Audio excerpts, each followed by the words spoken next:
Tumpukan sampah yang berserakan di kawasan jalan Kompleks Setengah Lusin, Stait, Batu Merah, Ambon, membuat resah warga setempat. Tumpukan sampah itu bahkan sebagian telah menutupi badan jalan, sehingga membuat kendaraan yang melintas pun terganggu.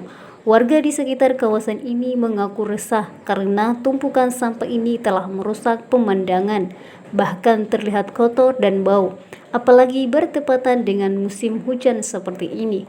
Pemirsa, sekarang saya berada di Jalan Stait Abun, Kecamatan Sumedang, Kota Ambon. Sekarang kita bisa lihat bersama tumpukan sampah yang berceceran di sepanjang jalan. Warga berharap pemerintah Kota Ambon supaya segera menertibkan dan membersihkan tumpukan sampah ini, sehingga lingkungan di sekitar kawasan ini menjadi bersih. Warga pun diminta untuk tidak lagi membuang sampah di area ini dan harus membuang sampah di tempat yang sudah disediakan pemerintah kota. Dari Ambon, Siti Rufiarmuar melaporkan.